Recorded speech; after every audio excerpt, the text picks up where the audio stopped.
we can of course just dive in. And I think the first thing that I want to walk over is, of course, the ventures that you're actively working with, right? Because it does seem like we are in similar verticals. You maybe take a different approach to us. Like for some context, we just run like an agency, do front end to back end management for big info guys, right? And is that the route that you take? Because of course I've heard some things about like offer Yep. publishing and like different conversion mechanisms you implement. But what's the main Yep. focus for you now? Like what are you working on? Yeah, so let me see if I can. I'm gonna plug my computer into so it just doesn't die on me here. I will show you our internal deck because what I call ourselves is a startup studio or like venture studio, but there's some nuance to it. And the difference to me is like when I say something's agency or not, or consulting. Consulting to me is like um, you know, no implementation, no done for you. Just strategy and discussion and clarity, right? It's a time block. And then for me, agency is the idea of it's usually associated with a retainer fee or a percent of ad spend if you're media buying. But in general, I define agency as I have clients versus I have business partners is like a growth studio. So to me, right now, I have both. We have just we had an agency from 2019 in addition to a studio and my own brands, and I was running out of cash flow, and this deck that I have kind of goes over that. So various seasons of my life, if I need more resourcing, I'll take on a client or two in a gig, and it's fun for me. Like last year, Cody Sanchez, it was super fun to help her solve a very specific problem. Like Black Swan this year and the last year helped solve a very specific problem. So like certain people that are just they won't give me equity in their business and I really want to work with them anyway. I'm like, can we find just a project then? Like a client project. So that's the client work I still do, but I try to actually I don't try. I'm going to say this. I will not take more than one more project if like we have another initiative and right now I do. So you can ask my team, but that's the only thing that's really screwed me over is like, okay, just because you can take clients doesn't mean you should.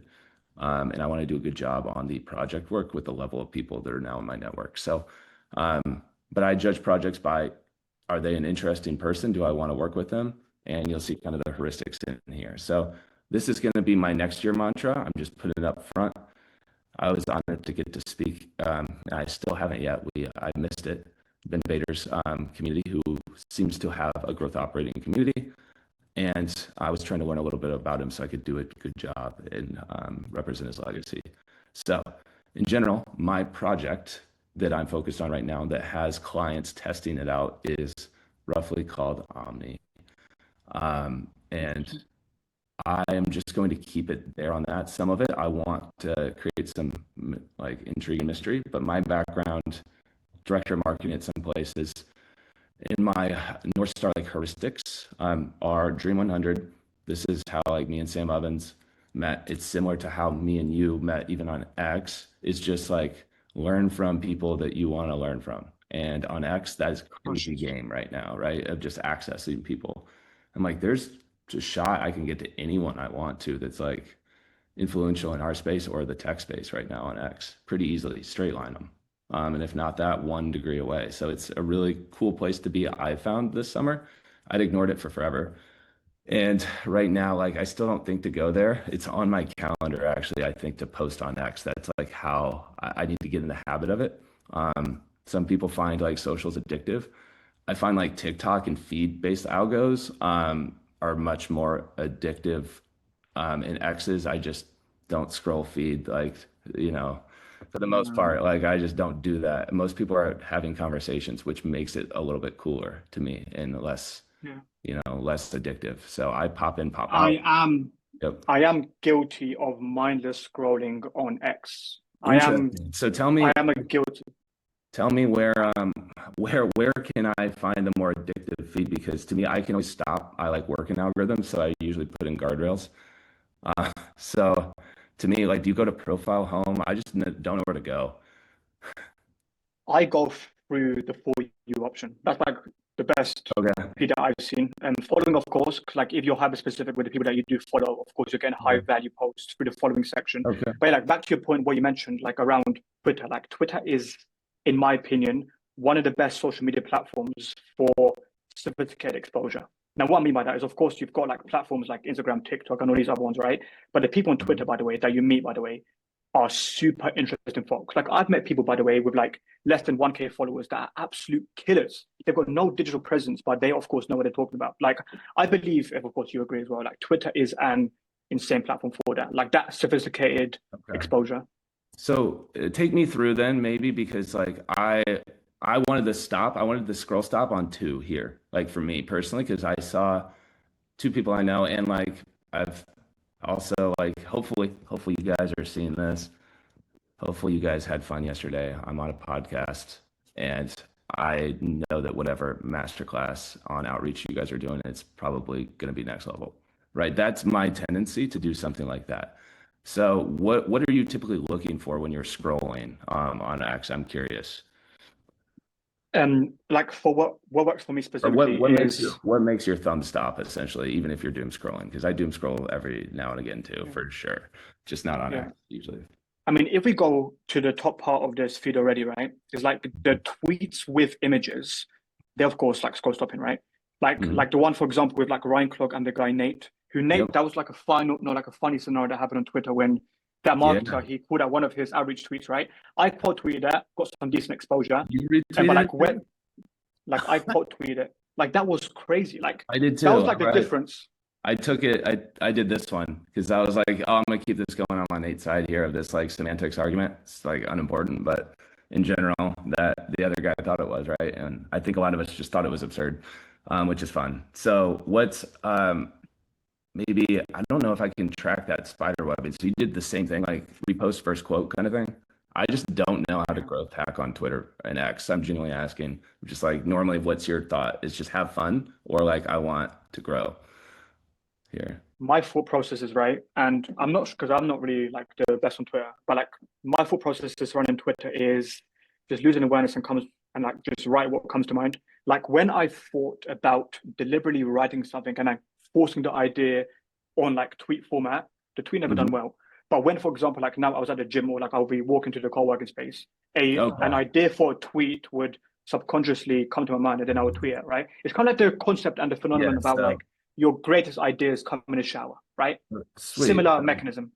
So you that's Hormozy's creative chaining as well, from what I understand, in his X feed. So I'm now going to bucket like you in that main bucket for me. Because to me, I'm like, what is someone's like goal or aim here? And a lot of sometimes people can't figure mine out too. Like sometimes my aim is just like, hey guys, I'm having fun and like my friends are here, versus Yeah. I'm actually trying to growth hack. And on X, I'm like, I do actually now see value in having a certain amount of social following. I just don't quite know how big and who.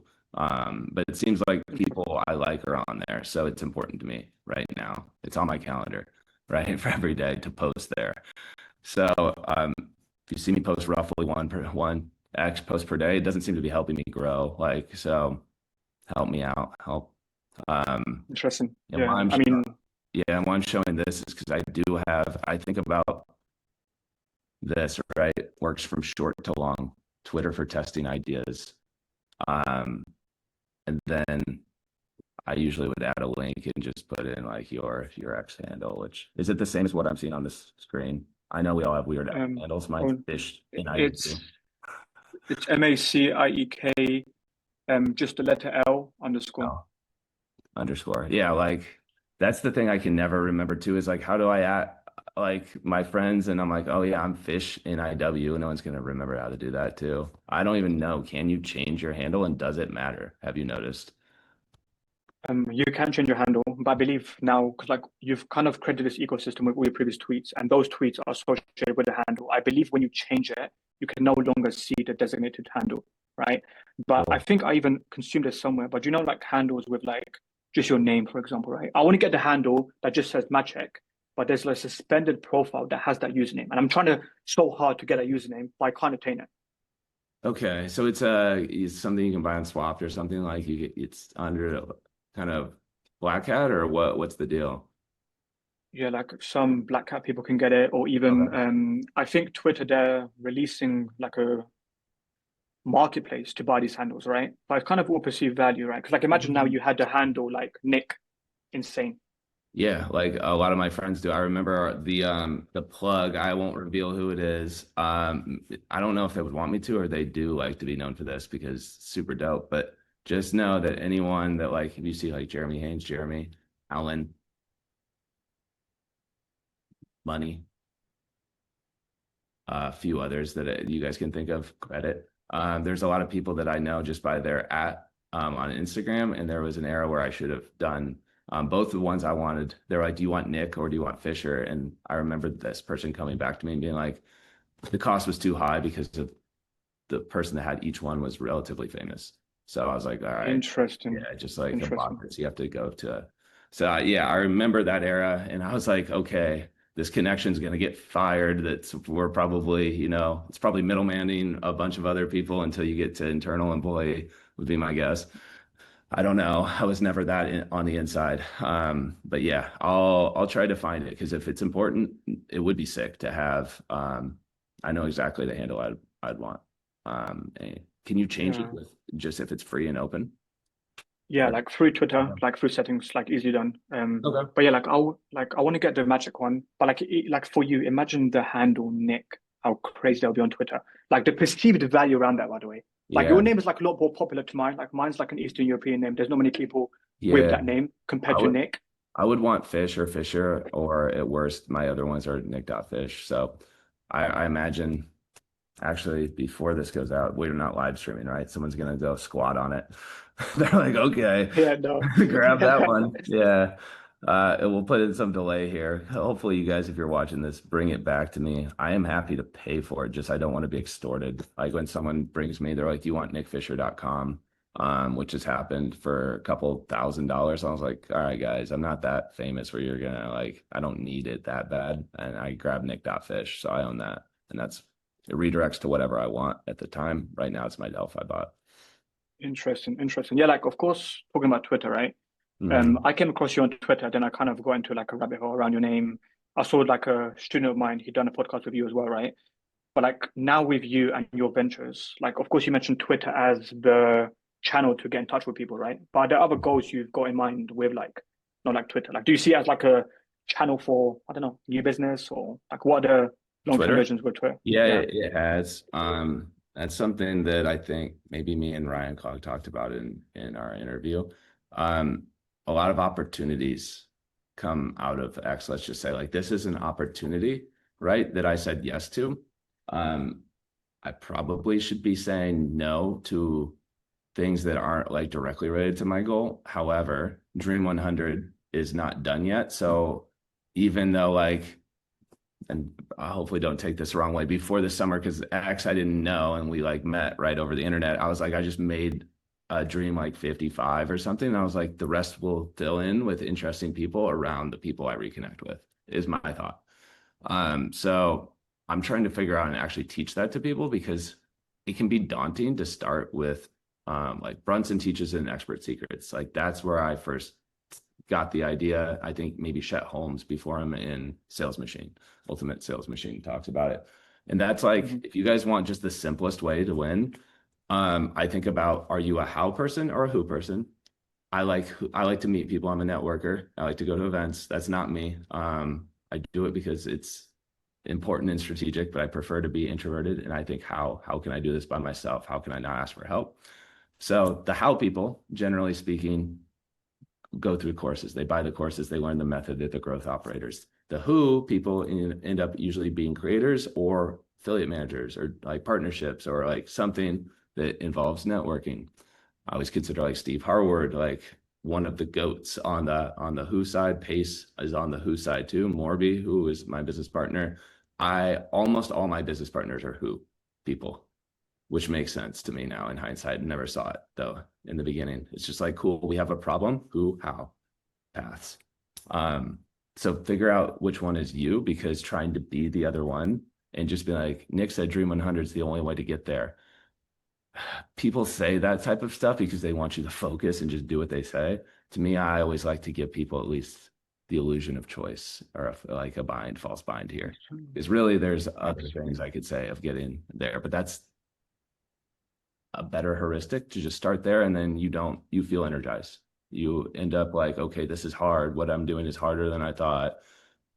Which has happened with me with so many of my goals. I'm like, okay, now I've come to the conclusion that pretty much anything is hard, that you want that no one else has, certainly. And if someone does have it, and it took them a long time to get there, it's probably a reason. And you can't just find super quick shortcuts without putting in a lot of work. So know what you want, how you're going to go get it, or who you're going to ask to get it. And X is like a who hack. And I'm building this, show you just an example of the who side build out of Omni. This is the first time I'm displaying it actually publicly. I showed this at my in-person mastermind. So this is the actual like application I'm using in Skin right now to do this is Clay, using Clay.earth and their Nexus tool. Been working with them to basically patch together a super connector and MVP of this. So if I just say, where are you based out of? Right now, Warsaw, Poland. Warsaw. Like, who do I know in Europe? And what country is their company? What founders? Let's make it, who do I know that is a founder in Europe? I don't know if I know anyone else in Warsaw. I thought I was going to impress you, but I probably don't know anyone in Warsaw. We'll ask after. But this is Europe in general. Yep. Maybe. Okay. Sweet. So cool. And then for instance, like I didn't know Alexander was there and Rob. Right. This is, you see how like maybe useful this would be for Dream 100, or like when I think about it, the actual exercise or question that's useful for everyone. We can go into Felix and we can see a bunch about him and that we haven't caught up in a while. We've emailed and a bunch of other fun stuff. This thing is extremely useful for super connectors, but the AI allows you to do the Dream 100 exercise. Let's ask it. Can you give me the first 10 people that Nick Fisher might have on his Dream 100 list to interview for a podcast? And that is what I go into this thinking, like, who's interviewing who? And then I love when you said, yeah, let's do free flowing conversation. That's my favorite anyways. Like, then we get to learn about each other. Yeah. Understand that. Yes. Sweet. Starting to think like me. Yes. You're starting to think like me. What would Nick Fisher do? Let's see if that's right. Yep. You got it. Give me the first 10. So it is built a bit like how I approach things, which means but you can pretend it's not Nick Fisher if you want. And then now it's going to fetch it from the super connector network. So right now that's me and Pace's network. I can't see any of the actual conversations, but we get basically a running feed, since he synced all of his sources too. Cool. Sweet. Amy is like my right hand, and she's, just talked to her last month. So yeah, I've talked to all of these. How did you determine these 10? What was the formula roughly? Okay, so what recency of comms, and there's like basically a bunch of other stuff thought into this of just here, people, recency of communication, data first creation.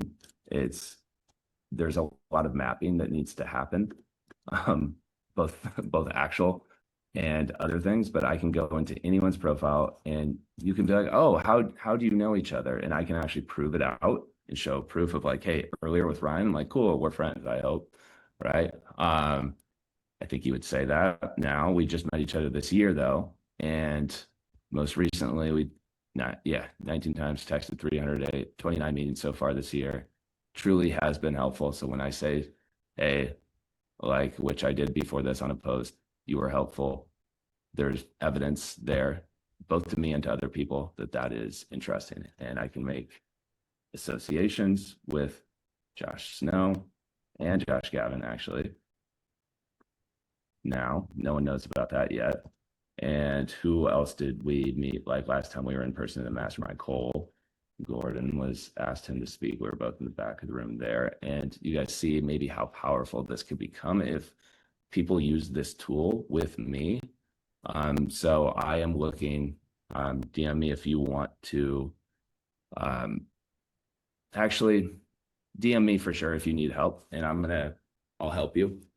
I don't know who I want to add to the super connector network next because there is some privacy risk with this version. I'm trying to create, maybe that's who I need, is probably someone who can accelerate this from think it's feeding not just Clay Earth's like core features, but other data sets as well, with some preference and some limitations around the API. So if you can help in those, if you know what I just said, reach out to me. I would love to pay someone to take this project from me and accelerate it faster. So thank you for Yeah, guys, like, of course. I mean, everyone watching, Nick's Twitter will be posted, of course, inside the description. So you can, of course, reach out to him if that's something up your avenue. But like the tool seems super interesting, right? Like, I mean, now, like I'm going to think of like an ICP that we target, right? And try to see the benefits that it can serve for an ICP like this. Let's say now I run an info marketing agency, right? I'm doing 100K a month. I target course creators and coaches that do 500K a month, and I'm helping them implement webinar funnels and cold traffic, right? How can a tool like this help me with like hyper value, like prospecting and like the Dream 100 method, as you said, right? Okay, sweet. So I was halfway listening, but we got to goal at the end, and that was helpful because now I'm thinking about it differently. So what was the goal is prospecting on this? Okay. So if the goal is prospecting, how do I do the market intel and market research process? Yeah, like how do I do the market research for the prospecting? Then my next question is usually about stage of growth that you're at. And then from there, I give market strategy. So again, let's make this a meta example. This is fun, man. Like I love to do this stuff. So yeah, these are the best types of conversations. nick.fish, right? This goes to my ungated AI as of now. By the time you guys see this, I probably might gate it with some guardrails. And then I'm just going to paste what you just said, roughly, or what I said and you said. How I was doing that is, again, whisper flow, right? Which has been fun. I learned about it on X, and I'm like, oh yeah, I love this. All right.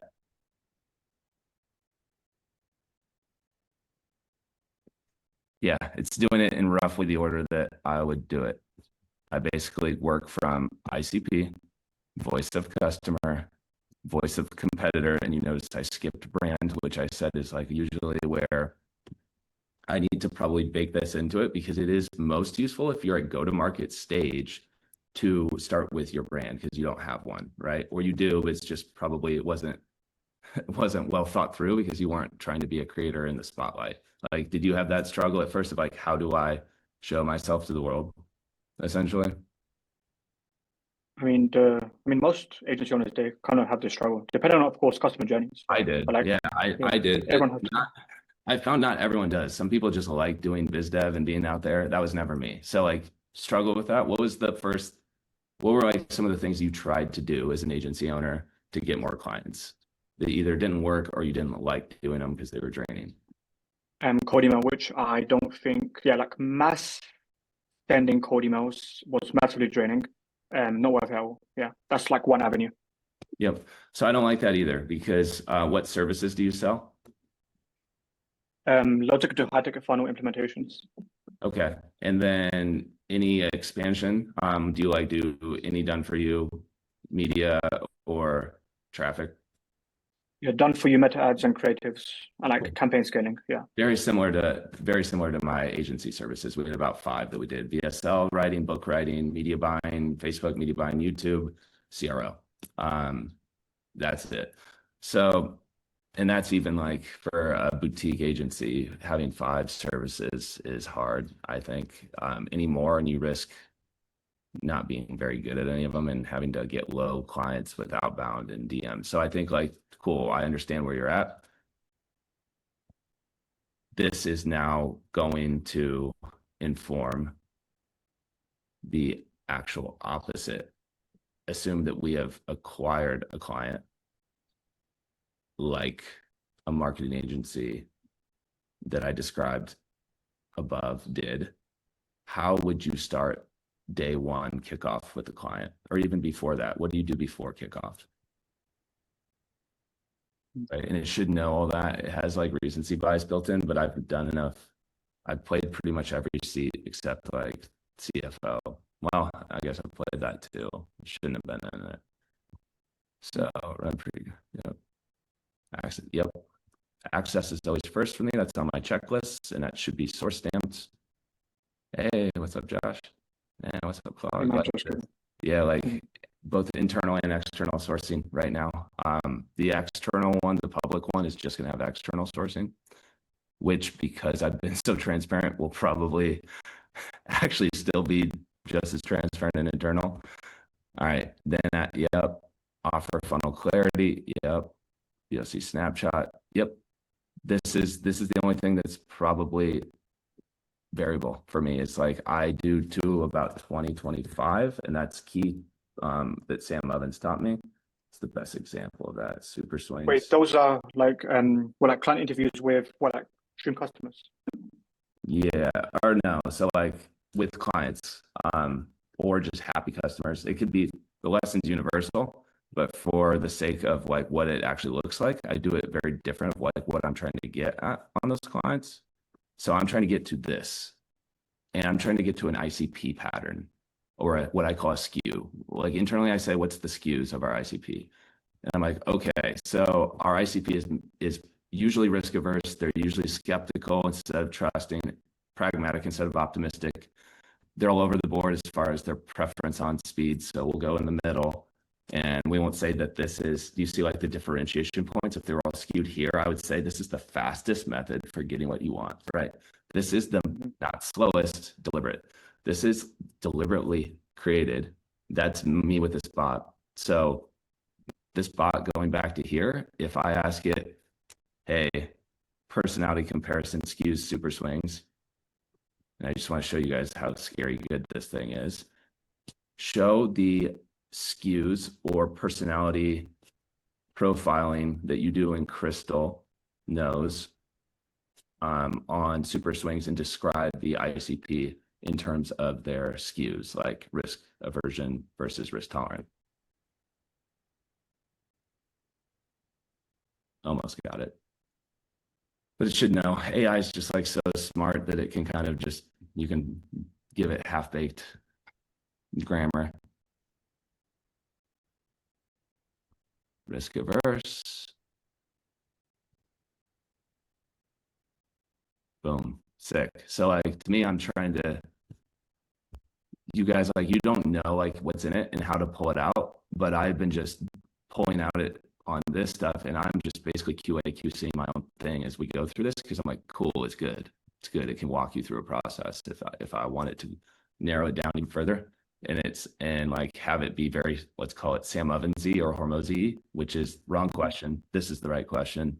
You should be asking, what do you want in life, right? Or like whatever the framework is, I could do that. But for right now, I love, it's like me. So I'm just making it like me first, and then maybe we'll make different iterations for people that will be more helpful for their kind of cognitive chain. So that's how I approach, AI bot creation. But as a ghostwriter, like where I started and why I got so good with mine so fast, despite only working on it for 2 to 3 months now, is Pace's I've worked on for about 6 months, and his has just so many inputs and complexities and problems to solve that mine just doesn't need to. Like guardrail, like he has real estate contracts and paperwork and stuff that would be bad, right, to display if I were to come in here and just be like, but what I usually do is, if you really care, or if you guys want me to train you on how to make a Delphi like this, write an ad for Pace Morby aimed at agency owners, and use the ICP for Agexa intelligence, and consider the competitive factor is lead generation for real estate. Not the bad, like that's probably not really a thing. Lead gen real estate, there's not much marketing agency competition overlap with the real estate lead gen game, but if you guys want clients, real estate investors always want more leads, even if leads are like flowing. There's like usually a scarcity mindset around lead gen, or the need to keep doing it. All right, cool. Sweet. Now let's do one for me. All right, now this one is for go.subto.com. You're familiar with that funnel entry point, correct? If so, proceed and write me a hook that will target our core audience. Let's call it for a lookalike 1% ad set, and use a CTA to case study and tell one of your 20 best conversion stories or aha moments, as Nick would call them. I don't think he knows that though, like that now it's not me. So, but like my bot would know what that means. My bot has his 20 best conversion stories, right? That's roughly how you would write an ad with this thing, but like I can get perfect tonality. So if anything, what I do now is I come back here, I'm like, okay, you see that I'm going a little bit too fast. I didn't think this through. Come back here, run it again. And then I'm going to tell it what I'm going to do next. Then I'm going to use Pace's Delphi to rewrite for perfect tonality. So just use your implied Pace impression voice. I don't know what I do. I just write. The old way was just watch Pace YouTube videos and write exactly what he says. That is my copy method. Okay. So to me, I'm like, when you write out of context, and I haven't really done market research on Subto's audience, I have no idea why it chose that, but I could ask it, and hopefully there's some research. Second variant, more certainty for seeker versus speed seeker. Okay, cool.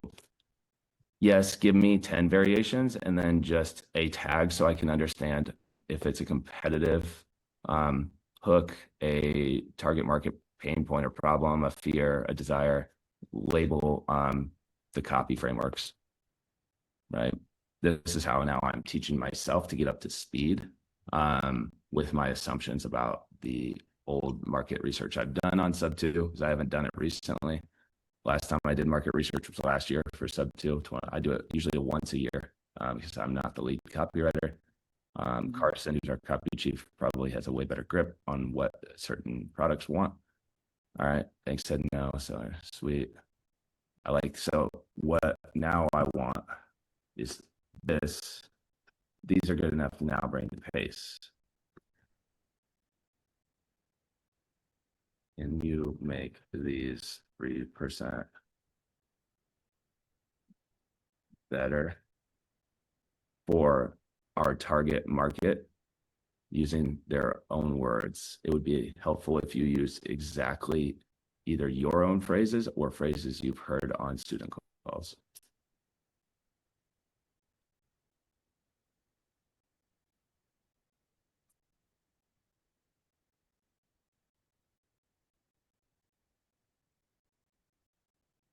All right, sweet. Now we're getting somewhere.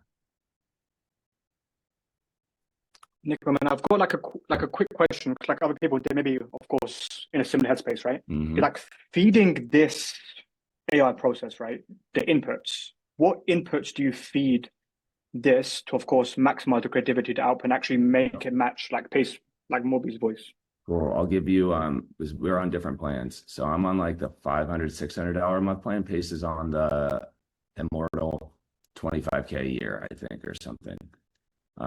Although shout out to Dara and Delphi team, because we bought Pace's immortal one first, I get to talk to their team about mine, which has been a blessing. So this is front facing, right? And I can call or chat with mine, which is fun.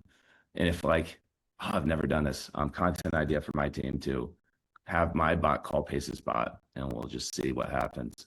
So, or someone else do that and let me what happens. That's always some of my favorite content on TikTok, when you have like two AIs talking to each other. So that one would really kind of get interesting. But in general, Studio is the back end. So if you're kind of coming to Paces is apparently the best, or like has the most depth of content and what they call mind that I think they've ever seen.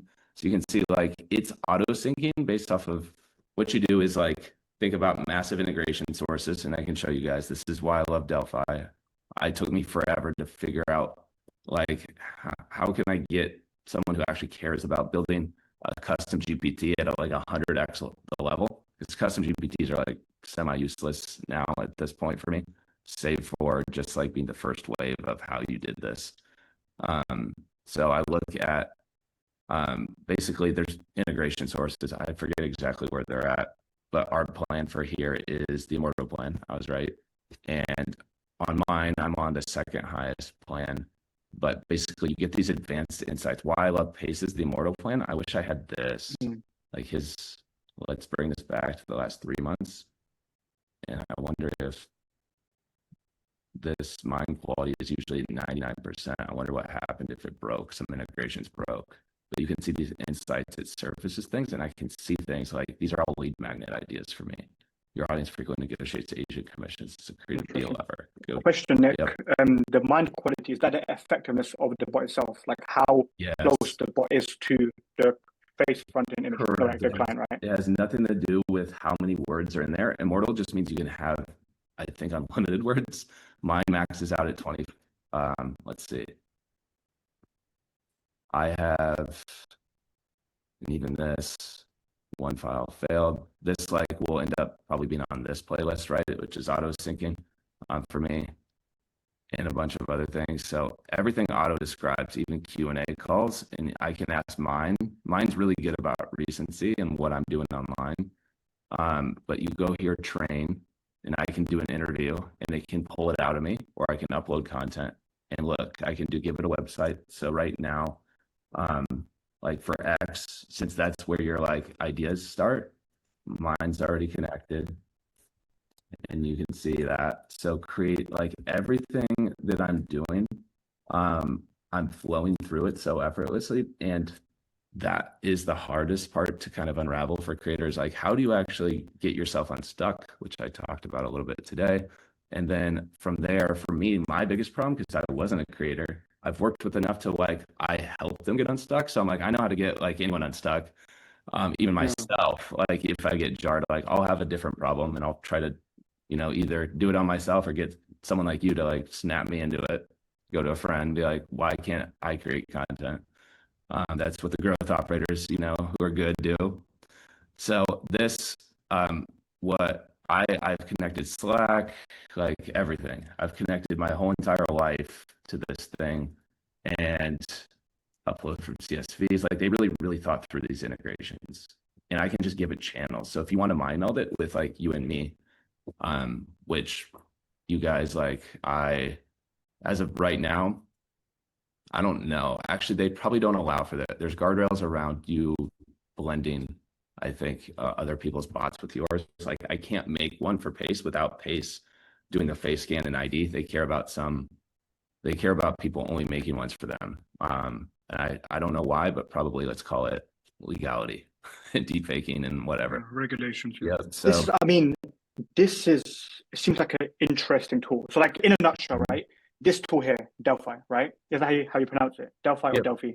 I don't know actually. Both probably. Delphi. Yeah, Delphi. Both pronunciations, right? Yeah. So like I'm imagining myself using this tool, right? I've got course material, YouTube videos, tweets, SOPs, and Slack messages, right? What I do is I integrate my social media channels into a tool like this, upload as many assets as humanly possible that I've created. Those can be written SOPs, and then this tool itself will mold itself into me, which I can use for content distribution, ideas, further YouTube videos, correct? Is that the entire mechanism behind it? Yeah, and because Delphi, they're using wrapping, let's call it OpenAI, I think mainly, but they probably have a blend. And that's going to get better all the time. I'm usually thinking about, okay, does this do the 80-20 of like what I need to for forever? Like to where I wouldn't have to switch. The switching AI tools, I found myself 2 years ago, with way too many AI tools tried over the course of the year because they just kept leapfrogging each other. I'm like, oh, now I use Claude, now I use ChatGPT 5.1, so I'm like, what could I go to that's anchoring that will always win? And like Delphi competes in let's call it a purple ocean. It's like not blue. People are coming after this problem, but they just see it better, I think, than all these other things. And they're like, yes, like integration sourcing and making sure that you just stay on top of that, and then have some cool features on roadmap is all I really ask, because you can see where they're headed now, right? It's like now these action features are starting to appear. It's like index, make it you. And if I could sell you on the idea that it is you, then I can sell you on the idea of, you see on their dashboard, the idea that I can buy your time back and that your time is valuable and make an actual logical ROI.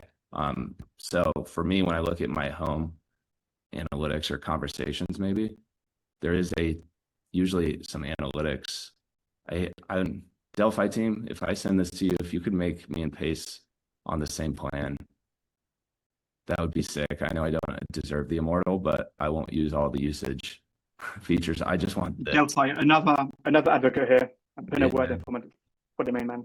Yeah, I just want, basically when I come back, what's so useful is, watch this, is I could, if I do enough good job this year at making content, and being in my business and recording content in my business, then I could, we haven't done this yet. Next phase is set up Stripe and have it do basically like OnlyFans like monetization model, where it's pay as you go, or freemium gate, pay for usage, pay for a number of questions. And for me, I would probably give people for free access, because what I want to give people is not a dumbed down version of me for free. And then send people like less value for free, to me is not the idea that like Hormozy's selling people on, right? He's trying to sell you on the idea of like more value than anyone can give, like still give it, like keep trying and iterating, but make it free. And then he called it all at one time and inverted, right? So to me, when I think of like, is this a top of funnel piece that you start with? No, think of it as a CX or client or customer like facing. Try to get it to be as good as you and replace your time. Because whenever I like want to justify working on this more to the team, I'm like, hey guys, Pace has said like he's super busy, like he wants to at one point get out of the X role that he's in. I remember them, hey, we've not created. That's what I would tell you guys, Delphi. I'll give you some marketing help. Time saved 139 hours. And then I would be asking on onboarding calls, hey, Pace, like if you were to like do an hour consulting or like how much do you get paid to speak on stage? What's your time worth in an hour? And he says, my time is worth, right now, Pace's time is worth, I don't know, 50,000 plus per hour. If he were to give a keynote, I actually don't know if he even, like most of the time, he either just does it for free, or he says no, right? That's normal. But if he were to be bought for money, let's just say his time is worth $50,000 per hour. And to make the math easier for me, I'm going to say 10,000 hours times 139. You guys can, well, we'll do the math together. It's been a long week, 1.39 million. And then I would have that number here is just like 1.39 million of potential revenue if you monetize this button to monetize it, right? And that's the framing that I will be using on the landing page, just to see if eventually, if it gets as good as me, I can justify it again with my clarity, like VIP. Oh, I did give you guys a hack. The VIP link gives you the ability to have 15 minutes for free no matter what. But I don't use this anymore. So don't look here. You can request calls here, but don't like send message, I guess, to me here. I won't see it most likely. So request calls do hit my calendar and my phone. And if you need me and it's like urgent, this is how I say no to people. Is if I didn't want to do this, I'd be like, hey, is it because like you want to interview me because you're stuck, or is it just like we want to get to know each other? The fact you said just 2 ways instead of interviewing me made me like, okay, cool, this is the right thing, because I don't need, to do, I love to do free consulting, unfortunately, so I get myself in bad situations. So this is my, hey, I don't have time right now, I would love to do it, just request a call, and then I know it's important and urgent to you.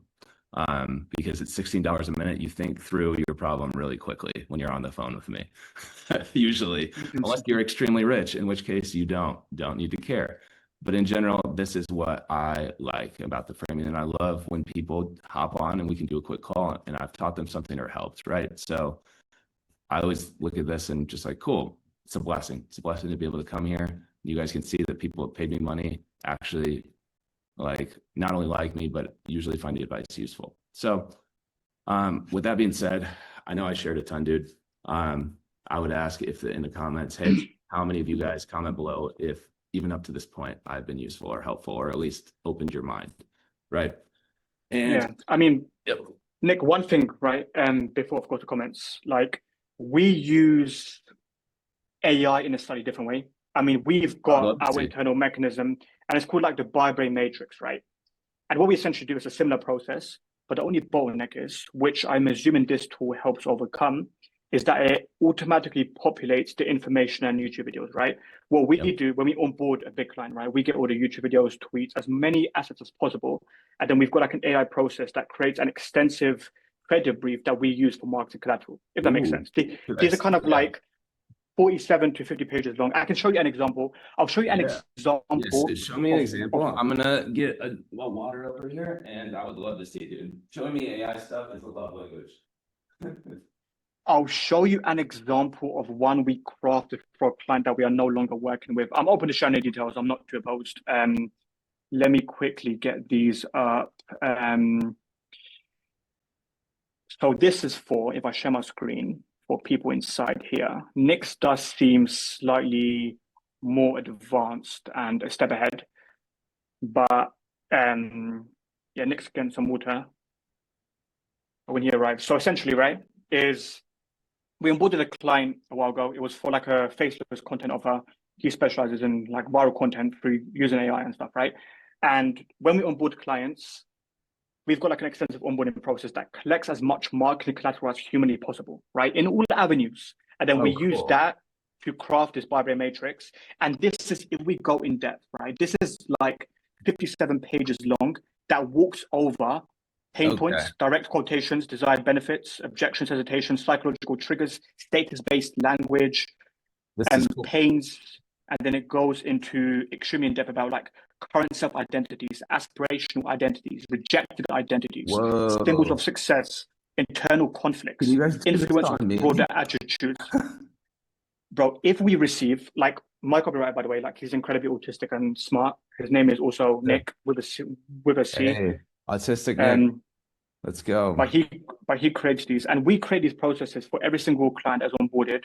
It's got 5 most powerful emotions and biggest fears, 5 ways fears affect their relationships, hurtful things others say, previous solutions tried, what they don't want to do, primary transformation. And Nick, by the way, like when this process is complete, right, I can actually show you. Let me show you something inside our mastermind program. Dude, this is our mastermind program. We've got like a we've had some. You're chaining your top process on market research, huh? Essentially, yeah. And here, right, my copywriter done an extensive masterclass for our consultant students. And it's like a 5-step process where we go over first the onboarding doc. We got done for you templates for this. And then gathering our ideal buyers' exact words. Of course, Amazon revenue, like reviews, sales calls, etc. The third pillar, if I find it, where's the third pillar? Oh, we have the deep research doc, which we've also got done for you. Yeah. Ideal buyer. No, go ahead. What was I looking at before this? Was that the deep research doc or just the surface level? This was just like the surface level doc. Yeah, 57 pages is the surface level. This is my type of market research. Yes. And buyer profiles. You have way more than just market research in here, for sure. Yeah, because like I even watched, of course, one of my favorite marketers of all time is Craig Clement, who's Golden Hippo. He's done a great, amazing marketer, right? And he's done a podcast with My First Million talking about hijacking demands of your prospects, right? And he just like the importance of market research. That's by the way, insane feature with who's the My First Million guys? Sampar and what's the other guy's name? From My First Million. Sampar and dude, I'm blanking. Sam, I know better. Than Sean, right? Yeah. Mm-hmm. but they brought on Craig on their podcast, was amazing. And he, of course, highlighted the importance of market research, right? And of course, it's the cornerstone of all marketing success. But we use this entire process. It's like a 5-step copy and paste system. Dude, yeah, I We love copy and Golden paste Hippo, this. and we're like Golden Hippo in the info space kind of thing, or Agora, mini Agora, I always say. So this is Yeah. like when you honestly earlier when you said like we go deep here, this is really deep. Like for anyone who's watching this on my team, I love this, and I have my next question is I get excited about this. This looks like my manual research doc and copy doc for Sigma Societies about this many pages of manually typed out stuff before I got even to the AI. So to me, that's where I go deep that I would love to shortcut and have a quick version of it if I needed in a pinch. So you guys can get to go to market. Like, here's what what I would assume about your agency to be true. You guys are probably one of the best agencies in the world at quickly getting from client giving you money to turning the ads on and for them to be like happy and for the market to like immediately get it. Like you just hit tone market from day one, it seems like. And you guys have Yeah. I mean, we are iterations. yeah, like we are refining our processes day by day, right? But like our client onboarding process is so streamlined that like when we conduct this process and when we have an onboarding call with them, it's like after the onboarding call is like we are ready to execute as quickly as humanly possible, right? Because like at the end of the day, these sophisticated prospects, they want to save as much time and effort as possible, right? Yep. And we are bridging that gap with a marketing asset like this. So this is just one example. Like we create these for all our clients. I love and this. A piece like this, by the way, Nick, like I believe the one that you show me, it's a lot more effective in my opinion, because I like the way how it connects Twitter, YouTube, and other social media channels. This is kind of like a foundational overview, serves a similar purpose though. Yeah, right? mine's I guess the way I would describe it is effective. I don't know. It depends on the team. Like it depends what you're doing with this, because if you're writing a 500 slide deck, this is more useful potentially, right? Because you don't know what mine is indexed and you guys have a coherent game plan. Mine is more free flow and it's in the moment and it's up to date in the last 24 hours. So I can ask it what I did yesterday.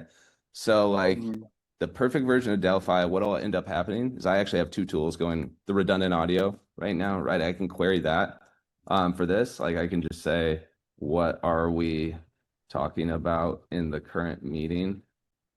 Give me 10 direct quotes.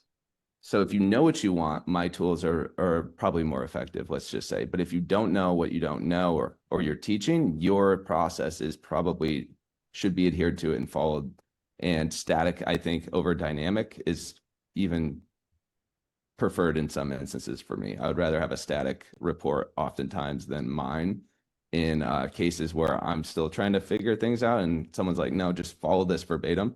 That was like me doing content. Like if you told me, hey, we worked with a lot of creators, like you're doing X wrong, all you got to do is just log in and hit super grok every day and then just say respond to all my DMs and then leave. I'd be like, oh, okay, that'll work. And you're like, yep. And I go, okay, I'll do that for 30 days. And if it doesn't work for me, then I strip it. That's my usually heuristic here. So this, while certainly could maybe be refined for outsiders who aren't like a product of your system, if you were to expand, like to me, this is like sick. There's got to be a reason you do it in this order, correct? Right? Of like, it's chronologically folded, but like as you mentioned, right, this is a static piece created. Your one is dynamic and real time, meaning, right, if like let's say now our client collects 3 killer testimonials, like Nama to Rosie picture, tells a story emotionally, right? We'll need to change the bio matrix. That's like our unique mechanism to feed it those new testimonials. So it doesn't really auto-populate those assets. That's something that's like a constraint of this system. In terms of like onboarding the client and crafting some market collateral as quickly as possible, like hijacking the hell out of the prospects' minds, it is a good foundation for us. But like I like the ins and outs of the tool that you showed me, like especially like I'm even considering it, using it for me. Because like if I can now migrate my Twitter, YouTube, and like I just create like because I've also got like a newsletter. I could just put all my newsletters inside there as well, right? Like how would the process look like of like auto adding newsletters to the tool? All right, sweet. I don't want to say that without checking with their team. So what I want to do is make it, I'm going to go in and get it at cost. Like, do you mind, like, whatever it is, I'll quote you like, hey, here's what the developers think. And it could just be like, no, we can just do that for free. But that's how I usually get feature roadmap. Close will be like, well, we're not prioritizing that. I'm like, how about for $10,000? Would you prioritize it this quarter? So I'll get that cost, and then maybe me and you split it, or I buy from you, you buy from whatever you want. The thing is, I just want it to be done faster. So I've just been waiting for this moment in AI where I can, I see like where we're going pretty well, because I've been thinking about this space for 5 years at least, since Jasper AI predated ChatGPT. So I mean, Nick, like with like people serving clients as well, right? It's like them streamlining their fulfillment practices and bettering client results. A tool like you showed me, that's going to absolutely not only improve their client results, but also improve their client retention, right? Even for attracting business for themselves. It's like me using this tool to put out tweets that speak to my dream ICP or create YouTube videos that speak to my dream ICP is only going to put me in like a much merrier position, right? I think like honestly, the tool that you showed me is we've of course used Claude and stuff, but one thing that that I super like is the integration with social media platforms and the auto population. That is like super intriguing. Yeah, it has all the ones that are relevant to like us marketers right now. And if there is something now, if you get in early and you see the founder's vision, like ask, I would say if anyone has any questions about whether you should build on Delphi still, and at this point, if you watch this far, I would be surprised if there is a better tool, but by better, usually people means it has an integration source that Delphi doesn't. I talk to Dara and their team all the time, and like stuff is on the roadmap. Assuming that you want the same stuff as I do, I would advocate harder for it. But you can ask his. I found some little workarounds to get their roadmap. Like you can ask his Delphi bot, which is public. I'm like, what are you working on this quarter? Like that you're excited about. And instead of asking what's the Q4 feature roadmap, right? So like they have to, and they seem like they probably wouldn't care anyway if a competitor came in there and tried to roadmap hijack or whatever. So like look at the stuff. I talked to him, Matt Ryder's Delphi, and Cole's is getting his ready as we speak too.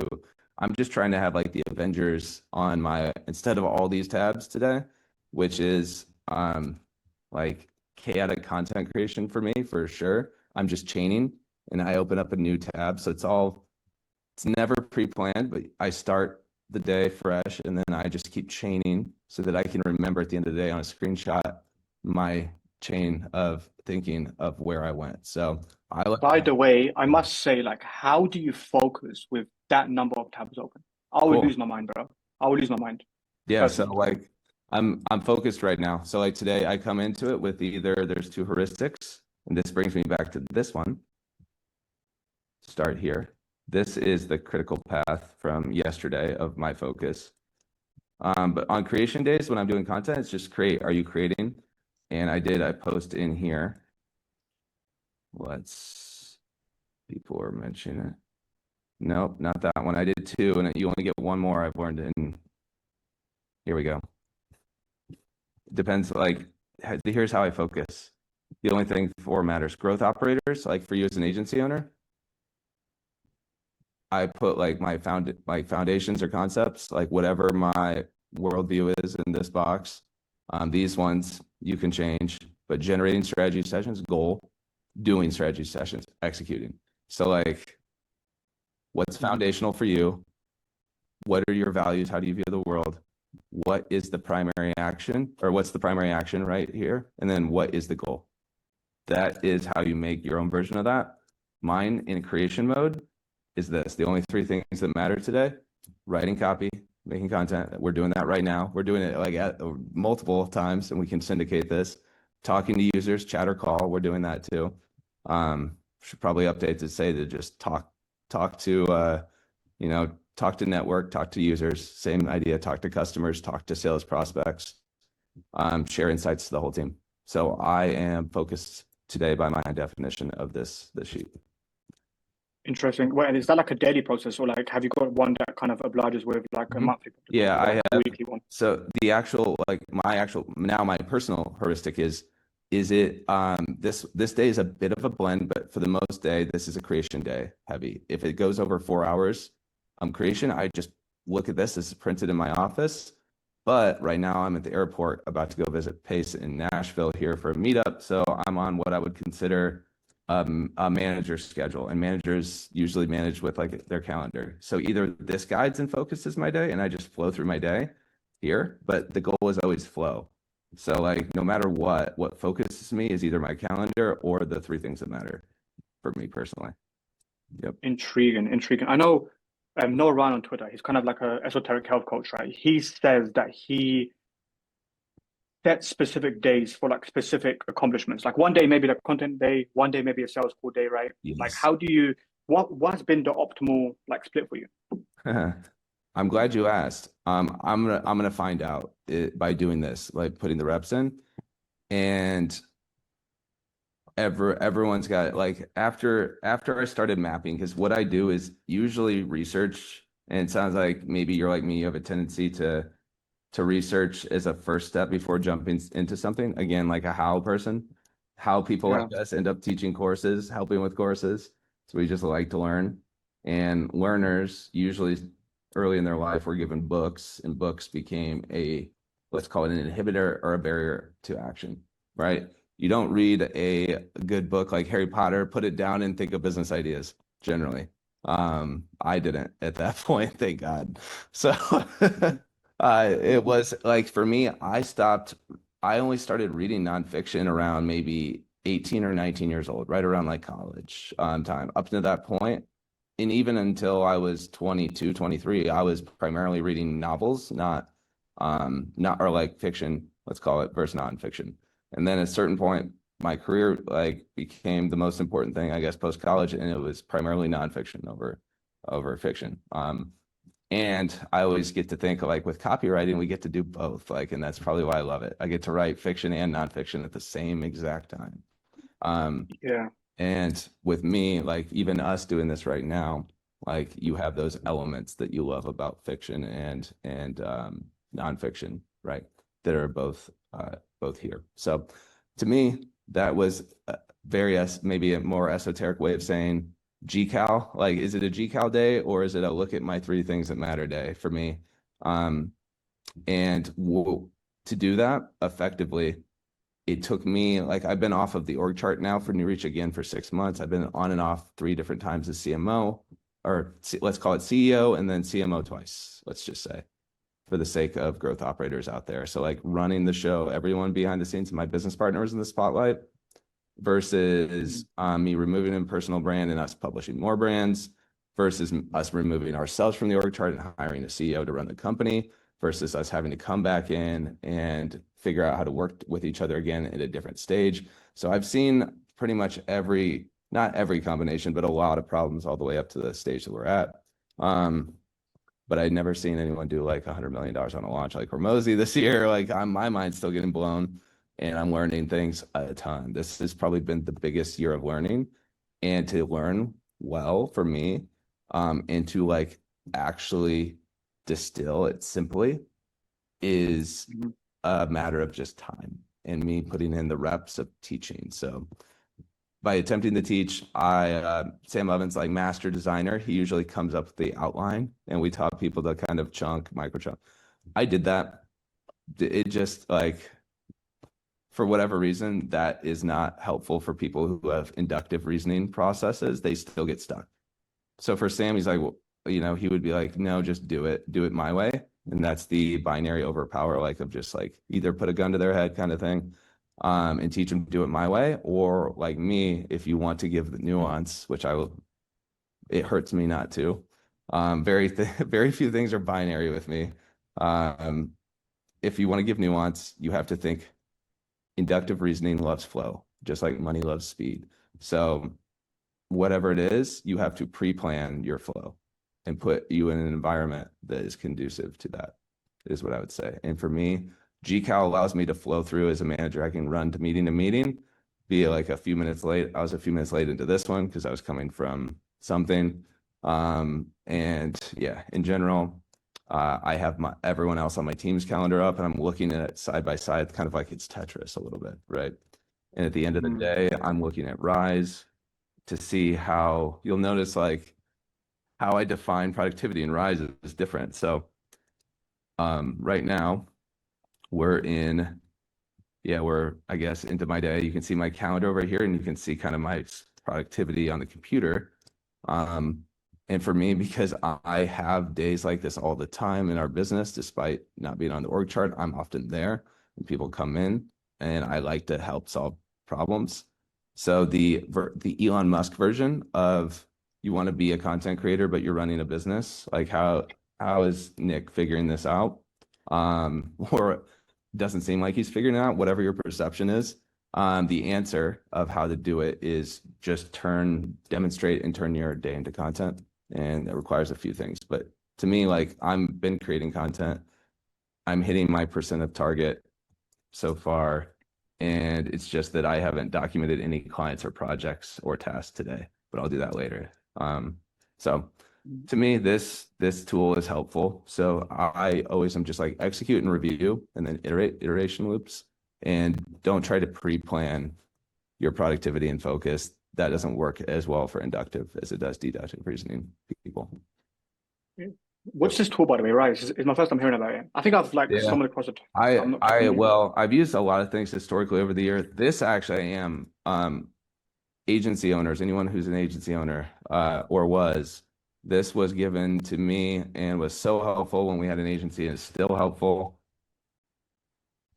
Automatic time tracking wasn't recommended to me, but at some point, like we weren't tracking time as an agency, and they're like, you guys don't get, I'm like, I don't bill on time though. I'm like, I get it. I used to work at PwC briefly, and we would bill clients the time. So I was reprimanded for, inflating client like numbers of just like, oh, we worked, 8 hours on that client. They're like, no, in like 15-minute increments, what did you do? Because otherwise that's like fraudulent billing practice.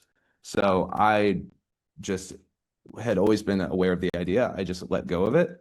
And I hated time tracking. That's why I didn't want to do it. I was like, no, if I found an automatic way to bucket my time that I could maintain flow, I would do it. And I did with TimeCamp first, which is what you're seeing here, and then Clock with CK, I think 2 Ks at the end, does it for our team now. And I'm testing out Rise.ai as the next iteration of that.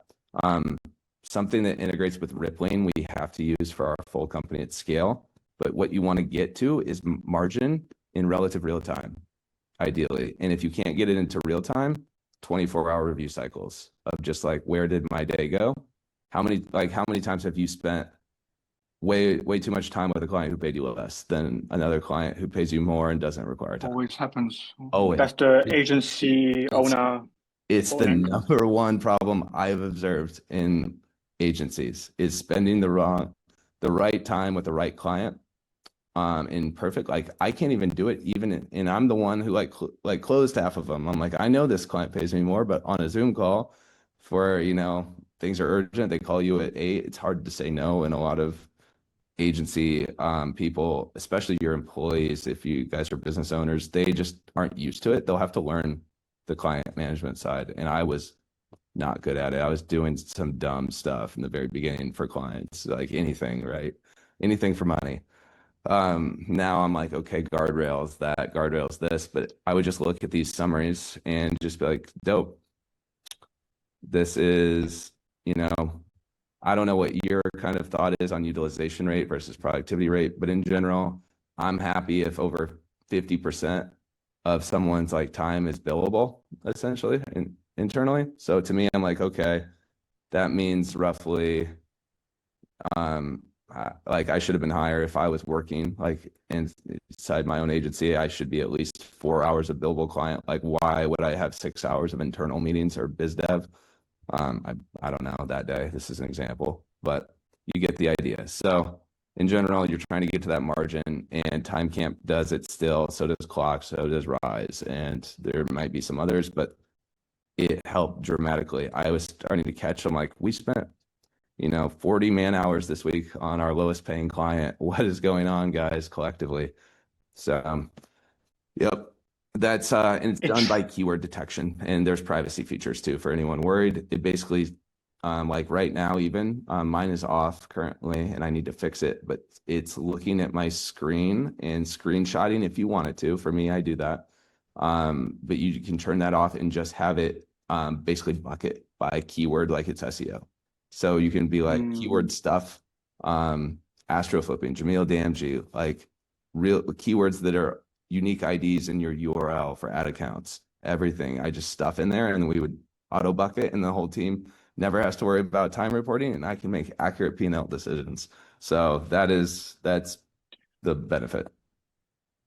Intriguing. Yeah, like a much different approach to what we take. But yeah, man, I think the concept of what's your approach? I'm curious. Like mine is based off of basically pure precision and financial like decisions there. I mean, bro, the way that we structure the agency, I mean, our team is very lean.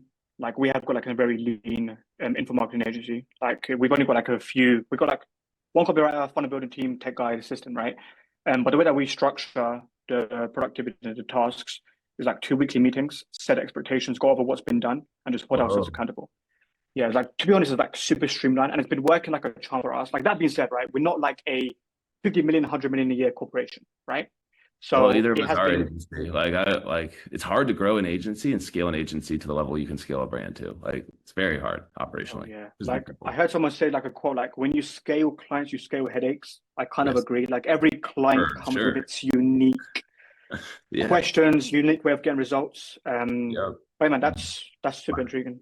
Yeah, and my tap out point was around like 15. I was like, all right, guys, this doesn't get easier for me. Even like you guys are in pods, I'm not. Like under this, like this, all of them end up calling me when you can't resolve their hardest problems. So like I'm the last filter, and then agency owner like dies from a heart attack, right? Or whatever happens after that. I was like, I'm getting out. I mean, like the beauty that like info marketing has created is like kind of you can begin optimizing it for quality like rather than quantity, right? Like you don't need, let's say, 10, 15 retainer clients that pay you 3, 4K a month. Like the way that we see ourselves, right? It's kind of like having CMO-like capabilities in his office and being responsible for multiple departments within an info product business. For example, front end conversion mechanism and like sales team consulting, right? But the more we can do for a client, you have functional the more it makes So like the more it makes sense for that client to give away that profit share. That's why we don't really need, let's say, 15 partners. We're optimizing for a decent portfolio of these info brands, right? That's the direction that we're taking. Sweet. So this leads me to a very interesting question is you are well positioned to make the switch anytime you want to brand since you have functional, because that's the main thing that agency owner with a bunch of clients who's already like scrambled and like doesn't have time. How do I either launch my own personal brand or find someone to partner with and like do an equity split as opposed to take a retainer? You guys are already well set up. Like it's hard when you only have one piece of the puzzle everywhere. Like you got like your aces over on these clients and they manage the best clients, and my people that manage the worst clients over here. So that's to me, I don't know if that was strategic in that sense or why you guys did it, but I am curious as to what either the reasoning was or where you're headed. And from a leverage point of view and escaping what I like to call the commodity bucket, let's say now we were only specializing in media buying or we only done emails, right? Extremely commoditized. This client can easily go to Upwork, Fiverr, find a freelancer and like offload that workload for like super cheap, right? But when you're responsible for now traffic, creatives, high quality lead generation, converting that lead, sending that lead, ensuring they attend their call, ensuring that they piff, right? Like these multiple departments is where, in a good way, you kind of create that dependency effect, but also maximizing the results for your clients, right? So that's the direction that we've taken.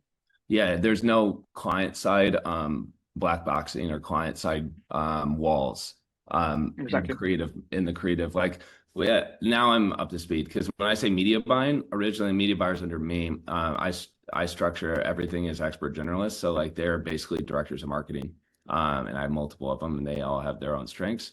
However, now we're in like a hybrid, let's call it, in our org, but we own it all. I'm trying to think if we're dependent on any contractors right now. Merchants, financing, that's the stuff that, well, even financing, we do in-house financing, but yeah, that's for the most part, like web providers, AWS, That's Yeah. it. That feels good, right? It's like we can solve our own problems almost wholly. Um, and that gives me, that's honestly the feeling that I didn't have running a marketing agency. We didn't have enough scope of service for me to feel like we had true moat with the client. And by Scope of moat, service, wait, scope of scope of service in what services. way? In what way? Okay, so like the clients, I'll give you an example. The clients that we would typically get, because I was known for VSL call funnel back at consulting. So me coming out, the easiest thing I could sell or the thing people would want from me is either media buying, or they just thought it was media buying or like Facebook ads. They would say, I need you to run my Facebook ads. I was like, okay, into what? Because I'm like, I'm not the best option for several different things. Uh, and for me, I already had that mindset and mentality of like, I'm just going to tell you the truth. Like me and Sam pretty much just shoot straight. So I'm like, well, I'll tell you not to do something if I truly think it's dumb, but I'll give you choices if I think that maybe you need choices. So for me, I was like, okay, I was like, yeah, I'm going to be good at it. If you're doing a VSL call funnel, and basically I'll show you the old growth model. I'm like, if basically you have something like this, Russell, I need to tell Russell that I have his old, this is not up to date. I made a copy of it, but his old funnel board, which is super useful. And I found that the useful game is here. I'm like, all right, guys, like, yes, I'm good at Facebook ads, but if you're not doing something like this, then like if you can't find, your offer doesn't categorize into any of these buckets, and it's in my cool funnels, like this means I'm not good at it and I haven't explored. Events, we're good at that now. I'm not, but our team is like, but I wouldn't have done an event funnel. I would have been like a Charlam if you want someone who's done real estate, like lead gen and directly to a seminar or an event, right? I would have preferred them. I would refer to people to like Eddie Malouf at Bad, Mike Bontempo, like other agency owners who are just better because I care. I care about the client, even if they're not my client.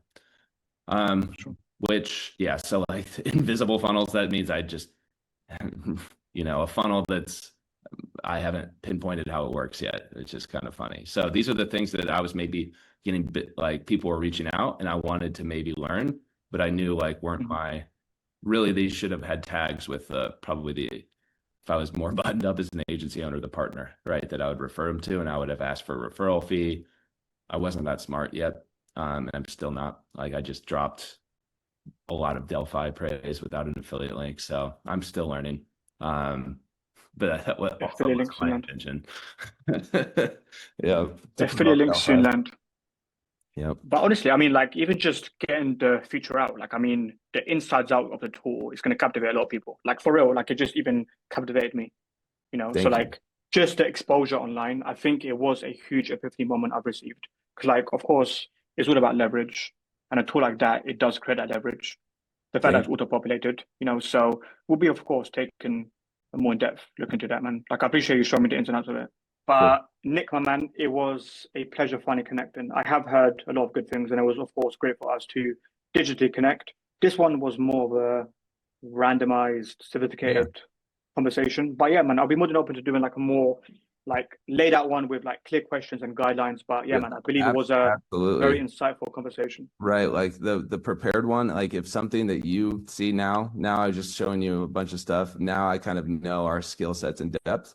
I definitely need help with, again, the acceleration and pulling that concept to fruition of the who how combination. Basically, you can tell like Delphi's my how, and that clay skin is my who, and then where they're headed. If someone can help me with that, that's the master plan, or let's call it phase 2 of my 4-step master plan here. So There that he is. Balloons coming in the Zoom meeting. Balloons are here. Celebrations are being made. yes, All the balloons came up. 100%. And these, right, I love. Wait, And wait. I think there's like the thumb up, like as there well. I is. forgot the I'm pulling actual. these too close. There's 2 thumbs up, 1 thumb up, 2 thumbs down, 1 thumb down. This makes it rain. This makes it fireworks. This makes it lasers. This makes it heart. So you guys, I'll do that another day. I There we are. haven't trained the team ever on Zoom visual cues. It's probably low grade priority here, but I'll There let we are. you do. There are specific articulations who evoke emotions. There we are. Yes. Nick, my man. Once Cheers. again, I'm going to say, bro, absolute pleasure. And yeah, man, I'll keep in a loop of how all the distribution goes. We'll run another one in like another time because I know that there's specific buckets that we can go over, you know, like even touching on paid ads conversion mechanisms, ascension, whatever the mechanism is, right? There's so many topics that we can touch on. But yeah, man, it was great, man. Talk soon, man. Bye. All right.